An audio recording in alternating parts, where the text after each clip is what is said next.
Actually এদেরকে Radhikapur railway স্টেশনে এরা মানে ঘুরে বেড়াচ্ছিল সাসপিসিয়াসলি, যার জন্য রাধিকাপুর রেলওয়ে স্টেশনে এদেরকে তারা জিআরপিএফ অ্যাপ্রিহ্যান্ড করেছে এবং ডালখোলা জিআরপির একটা কেস হয়েছে। এদের বিরুদ্ধে এরা সকলেই হচ্ছে বাংলাদেশি নাগরিক, এই জন্য 14 ধারায় এদের উপরে কেস হয়েছে।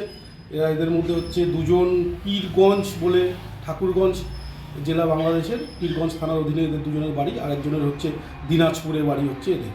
এবং এরা সাসপিসিয়াসলি মুভমেন্ট করার জন্য এরা কোনো বৈধ কাগজপত্র ভারতবর্ষে আসার দিতে পারেনি এবং নিজেদেরকে এরা ভারতীয় বলে দাবিও করেনি, এবং পুলিশ এর জন্য এদেরকে ধরে জেলা আদালতে আজকে পাঠিয়েছিল এবং সব দেখে শুনে বিচারক এদেরকে 14 দিনের পুলিশ জেলে পাঠিয়েছে। কোন স্টেশন থেকে এদেরকে পায়? এদেরকে রাধিকাপুর রেলওয়ে স্টেশন থেকে এদেরকে পুলিশ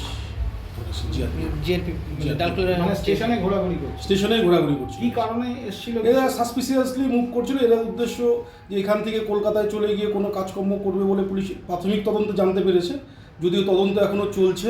বিস্তারিতটা আরও তদন্ত যত এগোবে ততই জানা যাবে এদের কী উদ্দেশ্যে এরা ভারতবর্ষে ঢুকেছিল, কিন্তু ভারতে ঢোকার জন্য কোনো বৈধ কাগজপত্র এরা জিআরপিএফকে প্রডিউস করতে পারেনি।